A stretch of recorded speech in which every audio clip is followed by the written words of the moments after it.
Good morning, everybody. Our first workshop for this morning is where do ideas come from? So it's all about thinking about starting a business. You might not have an idea, you might have an idea. It's about looking at that idea and moving it forward so that we can take it forward as a sustainable business. So this morning the contents of the workshop is looking at starting your own business. So some of you may already be in business, but if you're not, then it's really looking at that as an option. It's all about self-employment, if that's right for you. And self-employment isn't always right for everybody, so it's looking at whether you're in the right space, in the right moment in time to actually start your business. We're going to be looking at your experience, so thinking about the experience that you've got, both sort of educational-wise and in the work industry, and think about how that can enhance a business that you're looking to set up. We're going to identify your strengths and weaknesses, so really look at what you're good at. And then look at generating a business idea. So again, it might be taking your idea and developing it further, maybe looking at niche markets, maybe looking at the further opportunities to develop the business.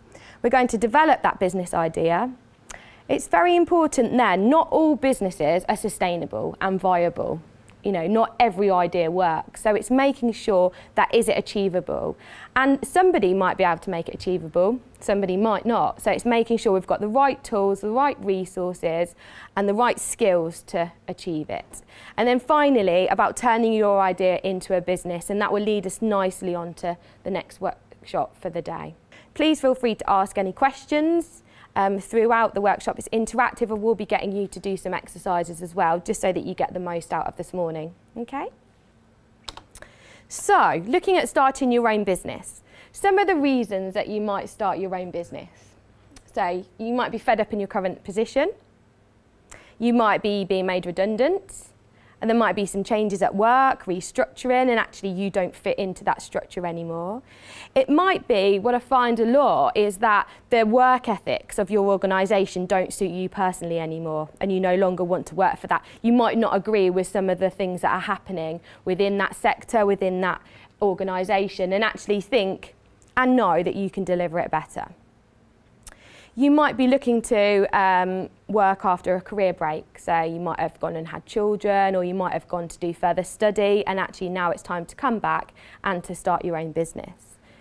And you want to be your own boss. Lots of people want to work for themselves, and actually it's that time that you've said to yourself, yes, I'm going to work for myself. Someone once said to me, wouldn't you like to look back in 10 years and say, I'm glad I tried it, rather than I wish I had?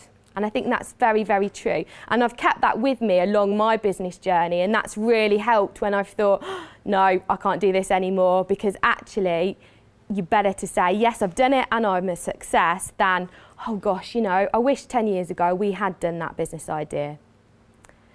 You might want flexible working hours, doing what you want. So you might want to be more flexible, you might want to manage it around a job that you've already got, maybe a lifestyle that you've got. You might want to work part-time, you might have to look after children or older relatives.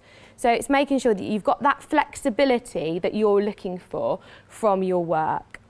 And you've always wanted to work for yourself. I meet a lot of people that want to work for themselves but don't know what to do. So they say, I don't want to work for anyone else now, I want to do it for myself, but I don't have an idea. And this morning's workshop's about developing that idea. Okay?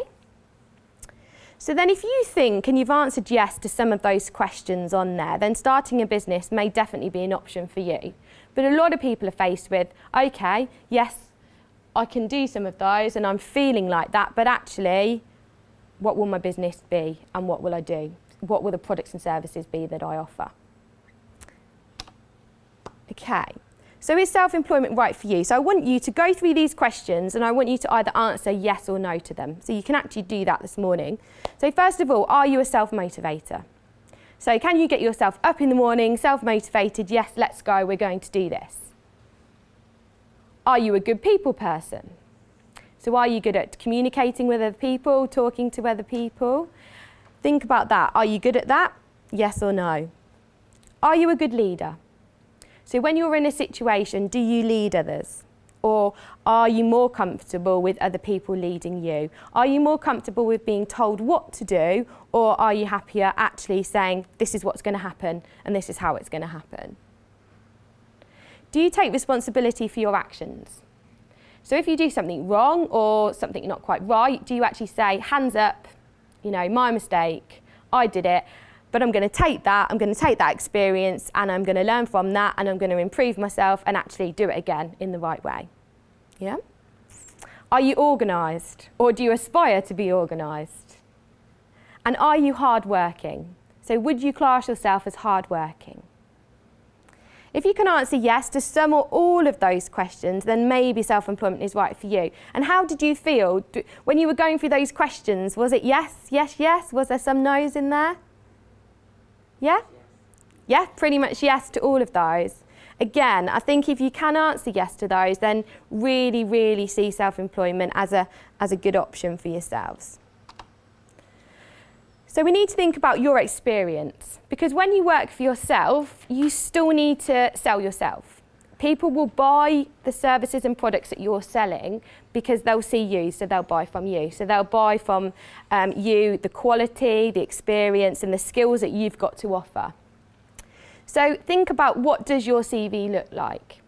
So what does your CV look like? Okay, it might be that you've had a long time out of work, and so there's a few gaps in there. It might be that actually you're just starting out on your work journey, so there's not a huge amount on there, or there might be lots on there. Think about that. Think about what that looks like.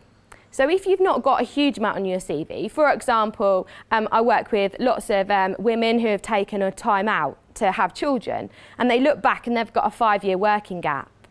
Think about the skills that you've needed in the home. You've been juggling multiple people, organisational skills, money skills. Think about all of those that you do in your daily life and how you can use those to add value to your business. And I think that's really important. You shouldn't think, oh no, I haven't got the work experience, so I can't do it. Actually, think about the life skills and the life experience you've got, and you will have the skills that you need to develop that business. You might have lots on your CV, and I see this a lot. I see people with CVs, pages and pages and pages.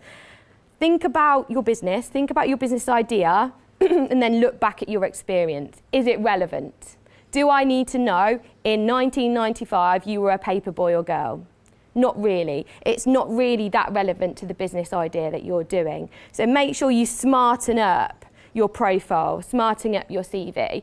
And I'm not just talking about a paper CV, I'm talking about an online social media CV. So if you use LinkedIn, make sure that it's smart and it's relevant to the business and the services that you're currently offering, so that people can see the package. And they will go on sites like that to actually look at who you know, who you've worked with and your past experiences. If you haven't got an idea, think about any hobbies or interests that you might have.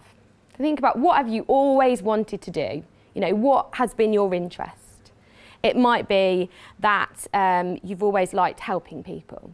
So actually you want to be in a care job. It might be you've always done, for the last 15 years, everybody's cakes. Okay? And you are absolutely brilliant at party cakes, wedding cakes, but you've never thought about that as a business. It's thinking about what the skills that you've got, the hobbies and the interests that you do. You might be absolutely brilliant. You might have a brilliant garden.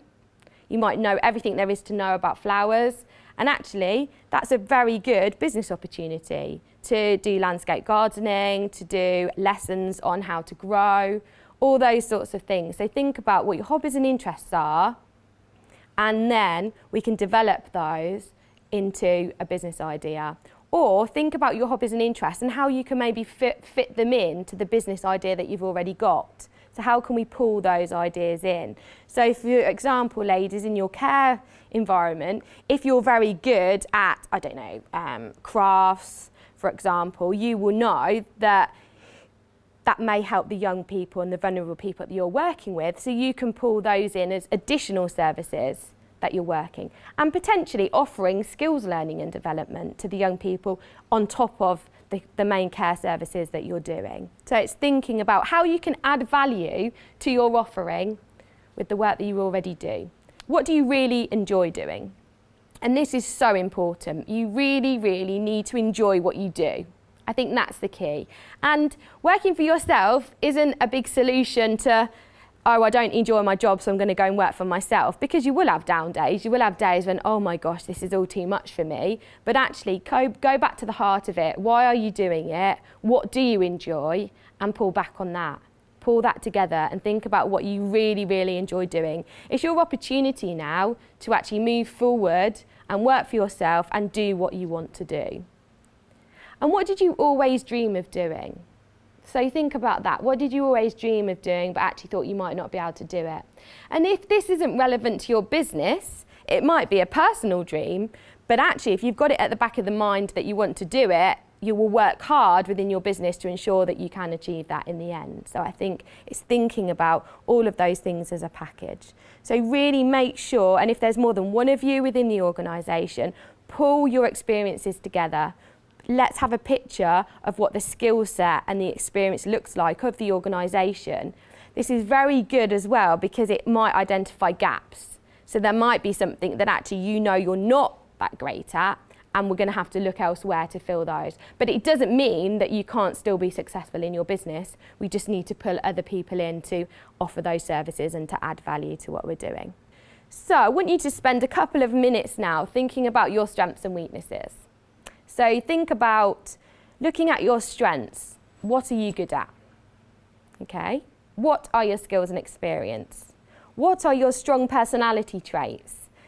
Somebody might say, and people say to me all the time, oh, you're bossy and loud. But actually, sometimes being bossy, if you can take that and actually call it assertive, then that will work for you. So it's making sure that you take some of the things that people say are your strengths and actually develop those into services and things that will add value to your business. And what do you enjoy doing? It's so important that when you're going to work for yourself, you do parts of your business that you really enjoy, because you need that motivation. You need to be able to say, I'm going to get up in the morning because I enjoy what I do and I'm going to do it. So just spend a couple of minutes thinking about that for me. Sometimes it's quite hard actually to blow your own trumpet, isn't it? To actually say, this is what I'm good at. If you struggle with that, then that's a weakness, isn't it? But what I would say is get someone else to do it for you. So if you've got somebody else in the room that you're working with, I think there's two ladies up there and two ladies down here, do it for the other person. Say what their strengths are for themselves. And then look at weaknesses. So what are we not so good at? Okay, what do we need to improve? So we need to think about, I need to improve that.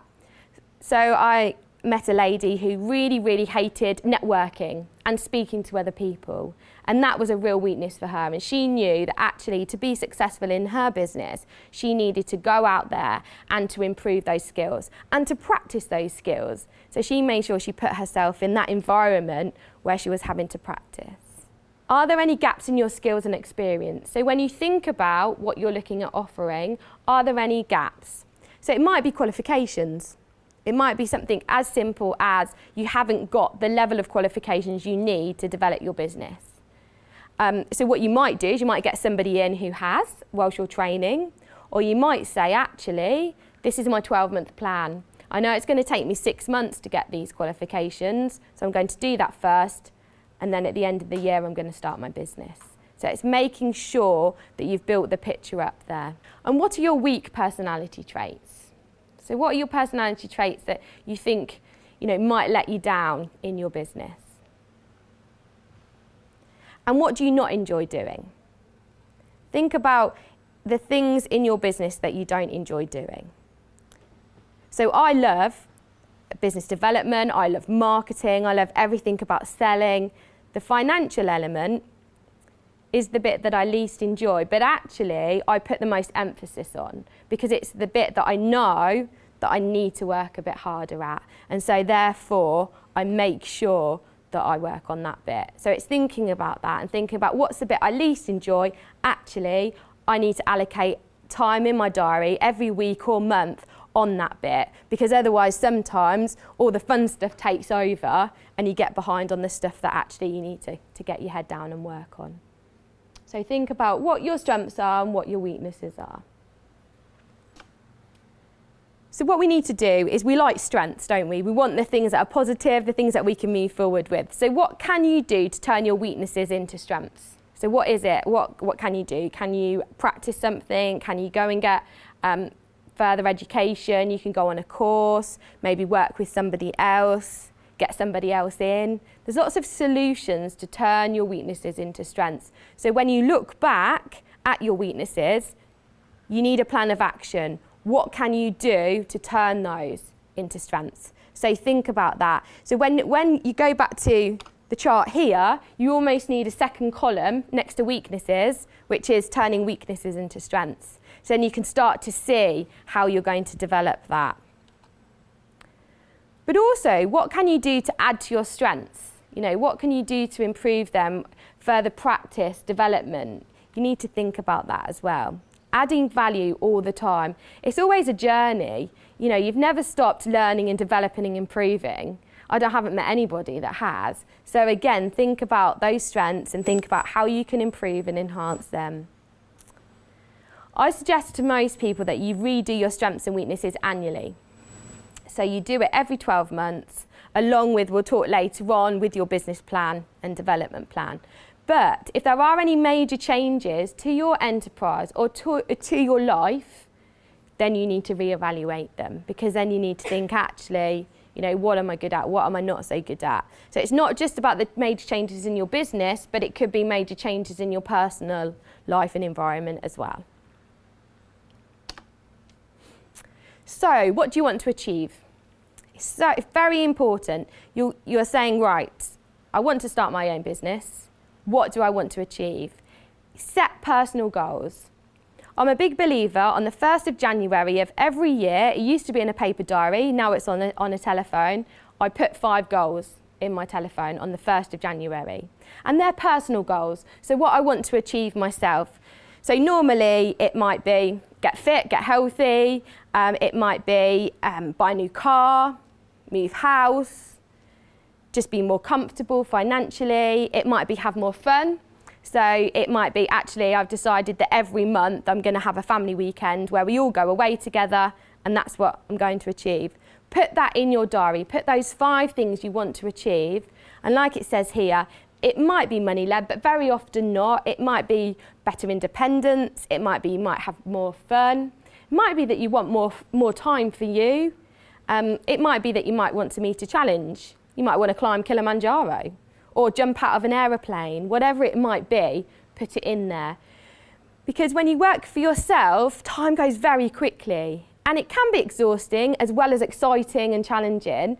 But what you've got there is you're looking back at the end of the 12 months and saying, working for myself, starting my own business has enabled me to achieve my personal goals. So you've got something to work towards. So when on the 31st of December of that year, you're absolutely exhausted and you're going, wow, it's been a crazy year, you can look back and say it's been well worth it, because actually I've achieved what I've wanted to do.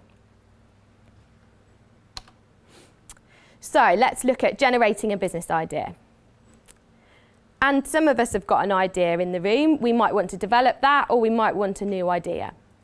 When we're thinking about business ideas, we need to think about the different business areas. We need to think about what sectors we're going to work in.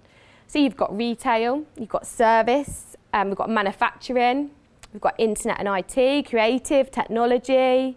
I think, Chris, you've in industrial, but it's not, you're doing training in that sector. So it's not getting down and dirty in engineering and fixing machines and things. It's actually the training element of the health and safety side of things that organisation needs. So again, it's thinking about if you know a sector, you know a service, what can you add value to? What can you add to that service and that sector that you're looking at? You might want to go into a completely different sector that you've never worked before. I meet a lot of people that have worked in the public sector for many years, and they then want to go into the retail sector. So they want to sell things, and they make things and sell things. So again, it's very important that you understand that sector. And that's why we say, look at where your skills and experience is. Because if we can develop a business using those, you're ahead of the game. If we're going into a new sector, it's achievable and we can do it successfully, but we need to look at what skills and experiences that we need to develop to achieve that. We've explored our hobbies and our interests and our skills. So can we turn them into a business? So we're thinking about that, thinking about what we're doing, and can we turn it into a viable business? I meet a lot of people who are just doing something on the side, and actually, if they put all of their effort into it, they could have a really successful, sustainable business doing what they really enjoy. Or a lot of people say, oh, I just sell a few bits on Facebook, or I just sell a few bits to my friends and family, and actually do not realise that what they're doing is running a business. Business ideas are all around us, so they're with us every day, and if you're like me, my mind ticks over and over thinking about how can I improve that. So whether it's a chair for a child, or it's a way of getting in and out of a car for an elderly person, thinking about actually how can you improve a day-to-day situation. So ideas are all around you. They're in your garage, they're in your attic, in your kitchen and in your garden. You'll find them in magazine and newspaper ads, on the news, in the pub, at work, on the internet, and at the back of your mind. Some really good examples of businesses and ideas that have come from situations. For example, wet wipes. Wet wipes, there's now wipes called water wipes. Okay, competing against all of the big brands. They are 99% water and 1% fruit. So you would think, actually, are people going to use them? They're more expensive than the mainstream brands. They're not as well recognised. That comes from a couple who had a child that had very, very sensitive skin and couldn't use normal wet wipes. So they spent years looking at the scientific side of things and have created these wet wipes that now are really, really successful. So that's gone from a problem that they had, and they've looked at that and thought, right, let's develop this. Let's find a solution for us and actually go with that. The same Cambridge Satchel Company, we all know that, we've all seen it advertised on TV. The lady wanted some satchels for her children to take to school, traditional bags. She couldn't get them from anywhere. So she created a business out of it. So some of the really simple things, and I think a lot of time people don't actually start out to be really successful. They have a problem, they come up with a solution, and actually they then develop a really good business behind it. So, generating ideas. Have a think about these. Use your existing skills. It might be about learning new skills. Using your experience, turning your hobby into a business, cashing in on current trends. That's really important. What's trending in the market at the moment? So what's everybody doing? What's everybody looking at? Think about what are the current trends that people are doing. Copying other people's ideas. And I'm a big fan. Why reinvent the wheel? You know, you've got to make it different. Don't suddenly copy EasyJet, because obviously their brand's very well protected and we might get in trouble. But think about some of the things on the market and think, actually, I can do that, but I can do it better. Most things have already been invented. It's about being innovative and different and how you can add value to the market. Using new technology. So think about the new technology. I met somebody the other day, his business was completely about apps. So that was his new service. Now, if we'd been here 5 years ago, you know, he wouldn't be doing a business about apps because it didn't exist. So it's thinking about those trends. And is that a trend? Does he need to keep up to date all the time, because will something else come in to take over an app? But at that moment in time, that's what everybody wants. He's meeting a need, and actually a successful business there. Opportunities in your current job. So think about your current job that you're in. Is there opportunities? I say to a lot of people, and is there an opportunity to go freelance? I know a lot of people that decide to set up their own business actually contract back to their old employers if it's in the sector that they're looking at. Very often they'll say, well, I'm going off doing it myself, and their old employer very often is one of their big customers, because they still need the services of you as individuals. Think about things that you can do from home. So if you need to work from home, think about the things that you can do. One of the big working from home businesses, especially for women that maybe have got small children, is a virtual PA. I know a lot of people that use virtual PAs who work from their homes. You don't have to give them set hours, but actually they're available to do your administration and your work for you at home, and they can do it in the flexibility of their own time. So you're getting a job done, and they're actually able to manage that. It might be about inventing something. So you might be an inventor, and actually you're going to develop something. Think about what's not available locally. A lot of people might go on holiday and something's available and come back to the UK and say, actually, you can't get it here. How can we get it here? We see a lot of developments in the markets now to meet cultural needs. So there's a real need for lots of different things to meet different cultural needs. That actually is a big market at the moment. So importing and exporting services and products. What do people say that you're good at? So think about what other people say are your strengths. I know there's ladies in the room that do food, so friends and family, and I've tasted it myself, very good at cooking. So again, it's how can you add value to that. You might want to buy an existing business or a franchise. There's lots of franchises out there. And what I would say, if you're thinking about buying an existing business or a franchise, always seek professional advice, because franchises can be very expensive, but actually you can be very successful. So make sure that you seek advice from people like the Franchise Association. You might be setting up with a friend or family member using complementary skills. So actually you've identified that there are some gaps in the services that you want to offer, so you're going to work with other people to ensure you can achieve that. So your idea. And if you haven't got one idea, write a number of ideas down. So what I want you to do when you've got these ideas, or you've got this idea, because I think everyone in the room is actually quite focused on one idea, think about your personal goals. Will this help you achieve them?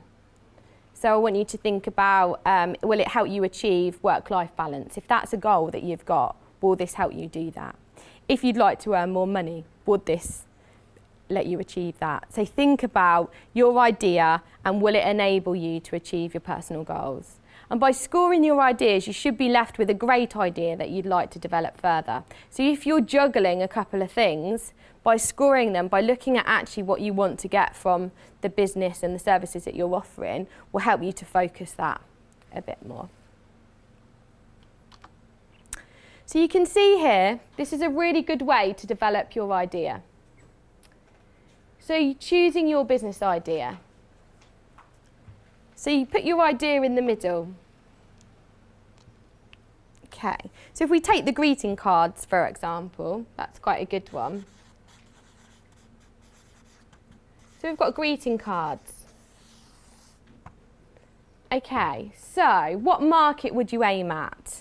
So we've said the general. So it would be a gift market. Yeah? Okay. So there is a big market. The gift market's humongous, it's massive. And there's lots of different ways that you can buy greeting cards, isn't there? So you think about what could you specialise in? And you've already said it, haven't you? You've actually said that you might well specialise in the mail market.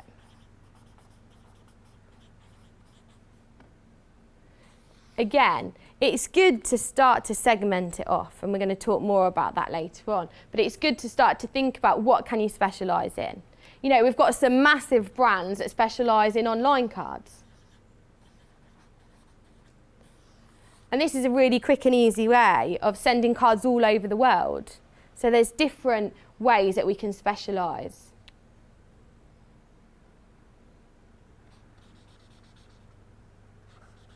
Okay, and what specific products and services might you provide? So how could you do any more specific? So we've looked at the mail market. So are we going to do general greeting cards, or could we do them bespoke? We could actually do them to order.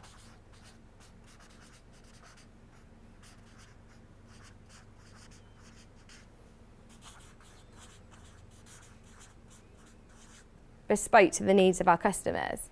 And actually, on some of these large online sites, we feel that we actually are getting a bespoke card that no one else has designed. In actual fact, very often it's just lots of templates that we're adapting and we're developing, and we're making it. bespoke to our needs. So think about that. And what do you need to make it happen? So you start to think about and list the things that you need to make that business happen. So do you need to get some more contacts within the gift industry? Okay. Do you need to get a portfolio? So build up on your portfolio to make sure you've got something ready to go out there. You've got test customers. So are people telling you that actually this is a really good idea? So think about that. And make sure, so it might be further research there.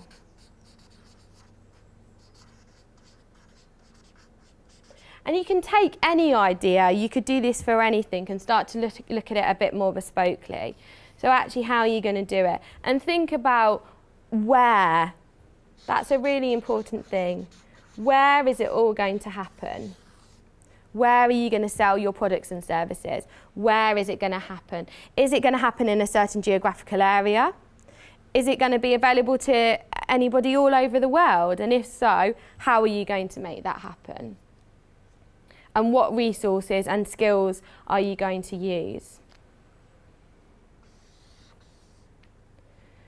It's very important to get other people's views and opinions on your idea as well. But make sure you pick people that are your potential customers.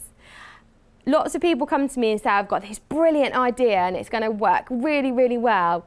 And I say to them, oh, okay, and who's it available for? And they say, everybody, everybody's going to buy it. And I say, not everybody will buy your products and services.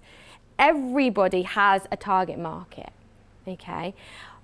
Also, when I say to people, well, who's told you this is a good idea? And they say, well, my mum and my dad and my auntie and my uncle and my neighbour next door. Well, actually, they are going to tell you what you want to hear. Or they might tell you what you don't want to hear. Make sure when you're thinking about what you need to make it happen, and actually, is it a viable business? And what market would you like to aim at? Are these people that Simon's asking in the gift market? If they're not, how do they know whether it's a good business or not? Or you might sell to individuals. And then again, think about who those individuals are. So how do you know it's a good idea? So how can we take this idea, and by doing this exercise here, you will really start to think that actually, yes, this is telling us it's a good business idea. Or actually, I'm not sure that there is a clear market for what I'm doing, so I'm going to go back to the drawing board and develop it a bit further. I might look at different sectors. I might think about what I want to offer and maybe specialise in certain areas a bit more. So what products and services are you looking to offer? I ask a lot of people what it is you do, and a lot of people really struggle with answering that question. It's about making sure you know and you're confident about the quality and the brand of the products and services that you would like to offer. So think about what's unique and what's different about your idea. So how are you different to whoever's out there already doing it? Who else is doing it? And how can you add value to the market? So how can you add value to what the market looks like at the moment? So there might be some big changes going on, there might be some shifts, the market might be quite uncertain, it might be quite a negative market. How can your business go in, turn that around and actually add value and start offering services that there may have been a big gap in before?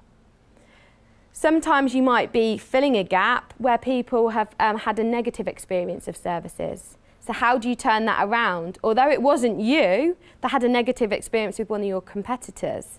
So that still needs to be developed by yourself, making sure you turn that around so they feel positive about the services that they're receiving again. And is there a demand for your products and services? Will people be prepared to pay? Will they be prepared to pay for your services? I find this a lot when people have historically got services for free and now they're no longer available and people have to start to pay for them. How can you add value? So how can you be better than the free services that have been on offer so that somebody is prepared to come to you to pay for what you're doing. And is it achievable? You can never be certain that your business will exceed. No one knows the future. If you do, then obviously you can predict the lottery and all sorts of different things. Nobody knows the future.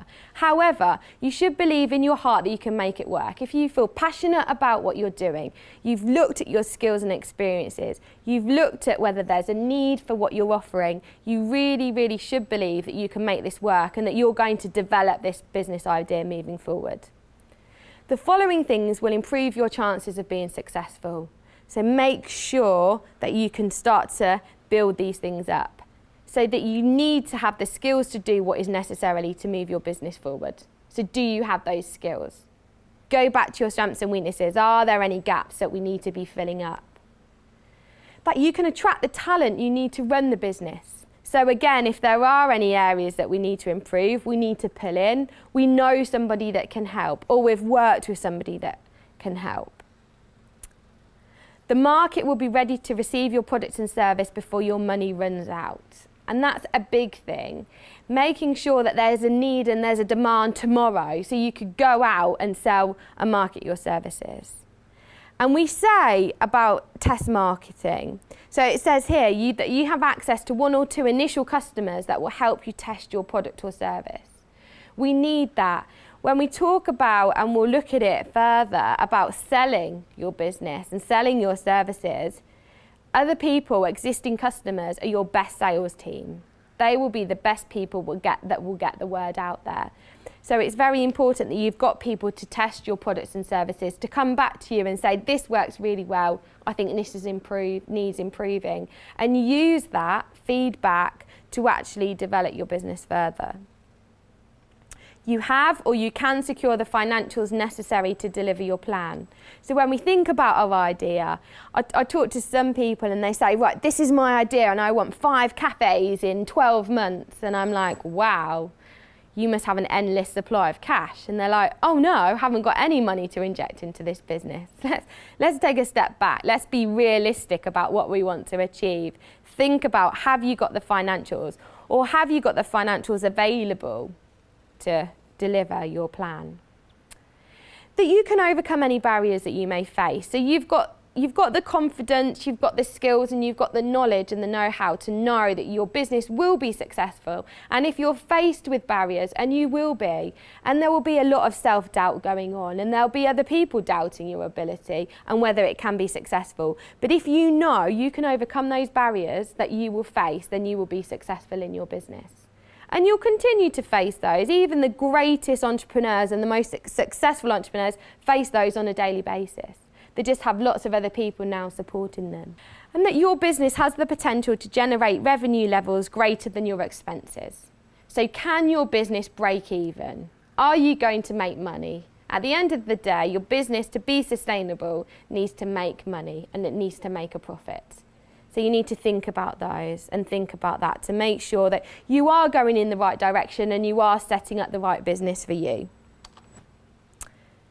So that's it for our Where Do Ideas Come From? It's now on to your next steps. It's time to start your journey into self-employment. And your next step is really all about developing a business plan. So thank you very much for listening this morning.